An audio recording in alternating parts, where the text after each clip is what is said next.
Hello, my name is John Brisson, author of Fix Your Gut and Health Coach. Welcome to the Fix Your Gut YouTube channel. Today, in this video, we're going to discuss Bulletproof InnerFuel prebiotic that was released in 2019 and why we recommend it here at Fix Your Gut and why I recommend it to clients of mine and why I think it's beneficial. Now, Bulletproof used to be a very niche company that would produce a lot of unique supplements that were not out into the world and would take would produce very high quality supplements and take a lot of thought and care when they produced their supplements or when they formulated them. And so they used to produce, for example, a absorbable glutathione, because most glutathione is not very well absorbed, if any at all. You have to bond it with something to get it to cross the intestinal tract. So bulletproof glutathione used to be in liquid form. It used to be the glutathione was bonded to lactoferrin, and lactoferrin would cross the gut junction barriers and get into the bloodstream, and that where glutathione would be absorbed and utilized by the body properly. It's not anymore. It's not bonded to lactoferrin. They have it with phosphatidylcholine in these capsules or gel cap form. So it doesn't work like it used to. I can't recommend it any longer. I still recommend the Bulletproof activated charcoal. However, their charcoal is one of the finest, purest charcoals out there, making it very porous because it's very fine. So yeah, I still recommend the Bulletproof activated charcoal. I have a blog about it. Fix Your Gut. I have a video about it on this channel too as well. But today we're going to discuss the InnerFuel prebiotic. Now, I thought when Bulletproof was making a prebiotic that they were just going to put in a lot of more of your cheaper prebiotics like isolated inulin or fructooligosaccharides, which many people can find to be problematic. It tends to feed a lot of the opportunistic bacteria like Klebsiella more often, produces a lot of bloating and gas, especially people with small intestinal bacterial overgrowth, which is SIBO. So, people who tend to take isolated inulin, and where you see a lot of your bars, the Bulletproof bars will have inulin in them. It's a very cheap way to get fiber into a food source, and it's very problematic for people with digestive issues sometimes. It causes a lot of side effects. So they didn't use that. They didn't use XOS or any of the lesser known prebiotics or fibers. They actually used a pretty decent, blend of pretty decent prebiotics and fibers. So they used three ones. They used sun fiber, which is partially hydrolyzed guar gum. They used organic acacia fiber, and they used arabinogalactan, which is larch tree fiber. And there's no sweeteners, no additives, no nothing. It's just the fibers in and of itself. 2 scoops will give you 6 grams of dietary fiber, and there's no net carbs, so this is keto. So in that of itself, it is a great prebiotic. Now, is it as well or can it be? It is as good as a prebiotic like the human milk oligosaccharide, which is the sugar that you would get in human breast milk, which the prebiotic form is produced by a company that they branded it Hologos or Hologos, depending on how you want to pronounce it. Or is it as good as the bovine galacti-oligosaccharide, GOS, is as good as use of one of those as a prebiotic to build someone's microflora back? Is it a good or is this as good as those? No, it's not. The human milk oligosaccharide, 2FL, or LTN, either one of those, they tend to be less problematic as far as causing digestive issues like discomfort, bloating, excess gas production by the microbiome, because they tend to feed less of the opportunistic bacteria more, and there's certain bacteria like Bifidobacterium infatis and longum that kind of adapted over time their preferences for those oligosaccharides in humans. So it can kind of help grow the colonies of bifidobacteria, which is an actinobacteria, very good probiotic bacteria back in the colon.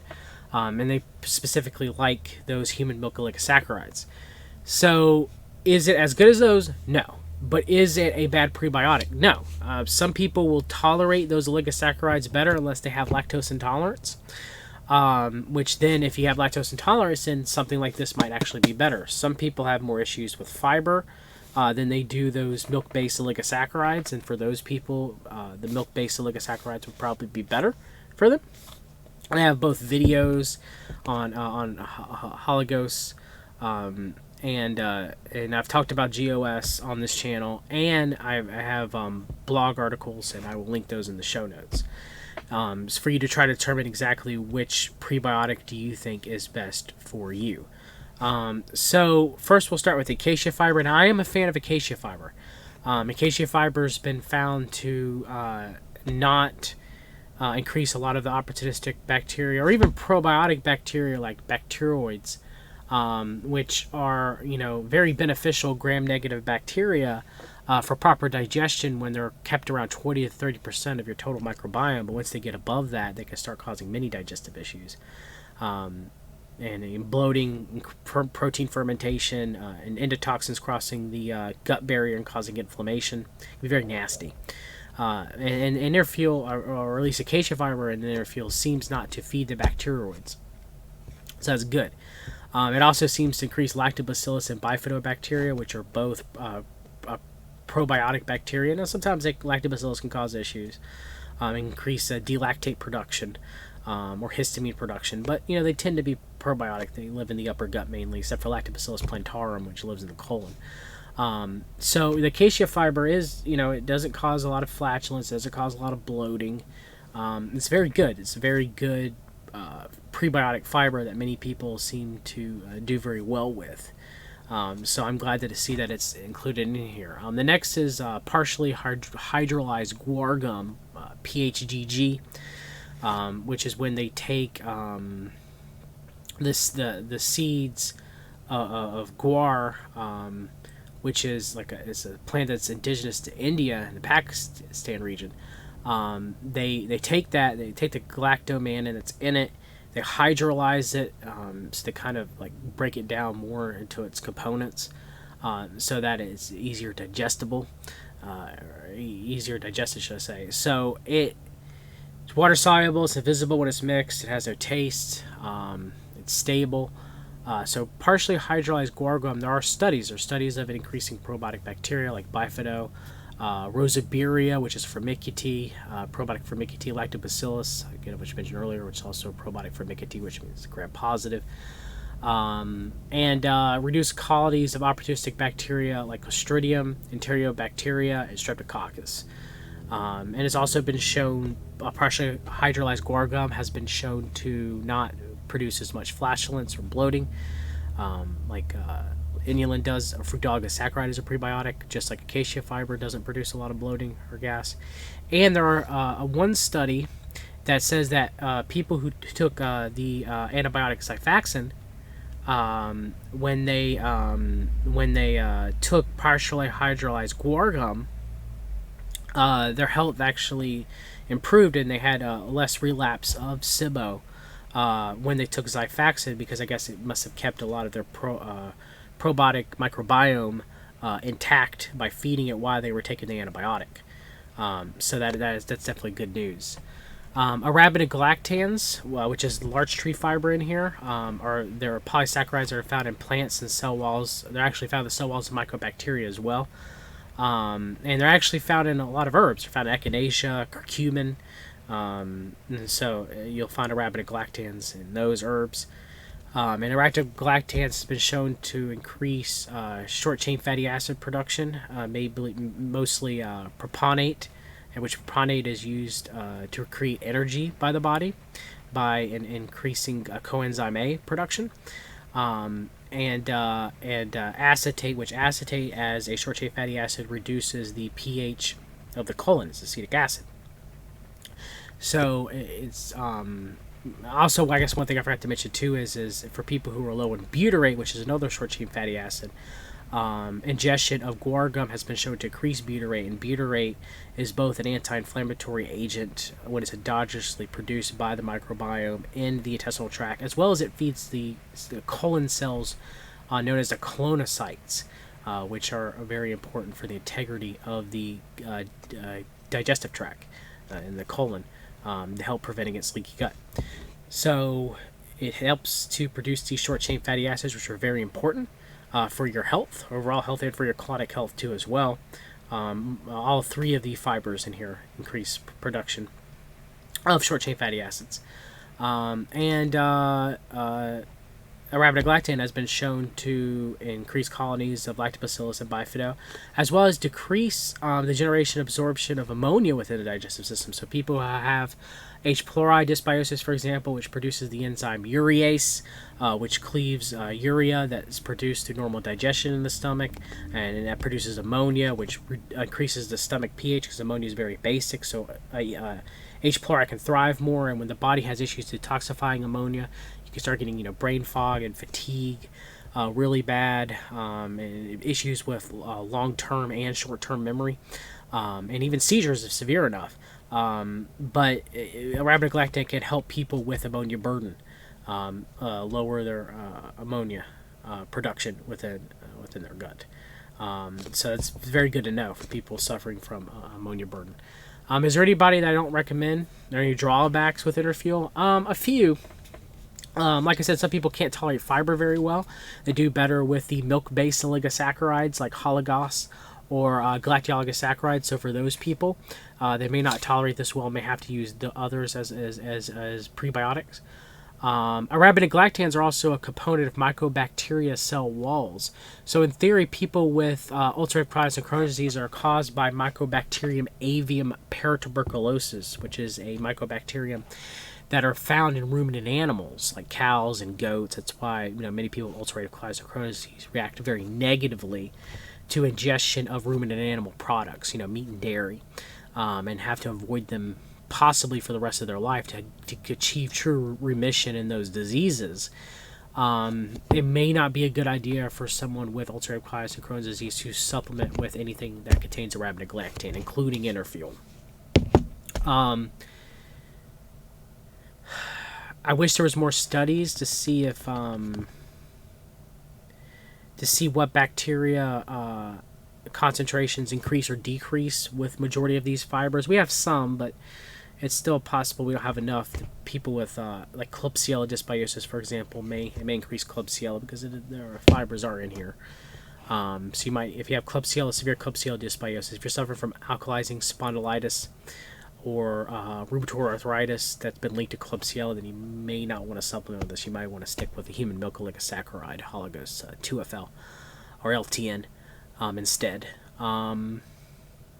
I think that's really about it as far as drawbacks. I also, yeast. One thing I want to say is yeast are able to ferment arabinose. So arabinogalactans, you may, if you have severe yeast dysbiosis in the gut and you ingest large fiber arabinogalactan, it may feed the yeast dysbiosis and make it worse. That's the other thing I should mention too. But other than that, it's a good supplement. Now, to acclimate your body to taking it, if you're not used to ingesting a lot of fiber, it's always a good idea to take a half a scoop or a scoop for a couple of weeks or longer as your body adjusts to it. Some people may get some digestive discomfort at first, increase bloating, increase bowel movements. It should actually firm up your bowel movements instead of causing diarrhea, but it should increase frequency, which most people need to increase the frequency of their bowel movements. Most people tend to be constipated, not have a bowel movement or two a day, and have diarrhea. But you want to start out slow. You want to make sure that you're drinking proper amounts of water to stay hydrated, because a lot of this fiber is going to soak up a lot of water, and you're going to need it to push to maintain the migrating motor complex, the MMC, the motility of your gut. You want to use a squatty potty. Maybe make sure you're supplementing with magnesium to keep your stool soft, because if you take too much fiber at one time, especially if you're on a paleo diet, or even if you're eating carnivore diet and you're taking a no fiber, and you're thinking about using this as a prebiotic to feed your gut, it can be a major problem, because if your body is not used, if your microbiome and your body is not used to breaking down fiber properly, or moving it along through the digestive tract, it can start putting a lot of pressure within the intestines. It can cause intestinal torsion, and where the intestines wrap around, and it can cause severe pain and possibly emergency surgery. It happens to many Muslims after Ramadan. After a long-term amount of fasting, it's actually upwards of 10 to 20% of the Muslim population could suffer from some sort of intestinal blockage or some sort of intestinal torsion. There are studies to show that. So yeah, if you're going any time a long period of fasting or reduction of fiber, you want to make sure you ease yourself in. I mean, I'd recommend pretty much everyone ease themselves in when taking such a fibrous prebiotic supplement or eating a lot of fiber, just to prevent that from occurring. Because the intestinal torsion, it's not. It can be very serious. It can be life-threatening. It requires extensive surgery if it occurs. But I have more information about that on the blog. But yeah, I start with a half a scoop to a scoop, and work yourself up to the 2 scoops over about a period of a couple of weeks to a month. And make sure you're maintaining proper water while you're taking this. You're using a squatty potty, which will reduce intestinal pressure when you have a bowel movement. That you maintain proper motility while you're using this. And if that's happening, then this can be very beneficial, helping your microbiome and helping you eliminate stool properly. But you don't want to get backed up. You don't want to increase intestinal pressure. You don't want to cause intestinal torsion. So that's one of my, again, caution with this. But other than that, I've used it myself. I enjoy it. This is actually my 3rd go-round with it. And I give it to my family sometimes. And this is a very high-quality supplement that someone took a lot of care in formulating this. And I was surprised. Because, again, I thought they were going to use cheap inulin or XOS or, some weird prebiotic or some fiber that hasn't been studied. But no. And they actually got the trademark fibers for this. They have, Resist-Aid for the arabinogalactan. They have sun fiber for the partially hydrolyzed guar gum. Now, they don't say where the acacia fiber came from. If it's Heather's tummy fiber, which is the best acacia fiber, and this would be hands down the best fiber prebiotic supplement that you could take. Period. But overall grade, I give it an A-. Other than that, like if they disclose that it is Heather's tummy fiber, I'll bump it up to an A. And it does have some, drawbacks with its use if you can't tolerate fiber very well, or like some of the issues that I mentioned earlier, like if you have Mycobacterium avium paratuberculosis dysbiosis, then it can cause problems. But other than that, this is a great supplement. I hope Bulletproof produces quality supplements like this. It continues to produce them in the future. And this is what we need more from them. We don't need a cheap vitamin A or vitamin K supplement that you can buy anywhere. We need supplements like this. Dave, if you're listening to me, or anybody's Bulletproof is listening to me, you need to hire somebody or whoever made this needs to keep making supplements for you guys, because this is a good quality supplement. And supplement changes in the past, like the glutathione or even Unfair Advantage, which doesn't even use ubiquinol anymore, it uses ubiquinone. So it doesn't use the reduced form of CoQ10, which is ubiquinol. It uses the standard, which is ubiquinone. And that was a weird change. They still use one of the best PQQs, one of the best absorbed PQQs, active PQQ, but why use the cheaper CoQ10? Why, if you're going to go all out, if you're going to be the supplement company that makes the designer supplements, why are you going to cheap out? And this isn't cheap. This is a good supplement. So congratulations, Bulletproof. I recommend this. If you like this video, please like, share, and subscribe. If you found this video informative, hit the little bell. We're going to try to do more live streams. I'm going to try to do some news live streams, try to do some more videos, try to get out there. Jason Hooper and I, partner at Fix Your Gut, are going to do more podcasts. But until next time, take care, be well, talk again.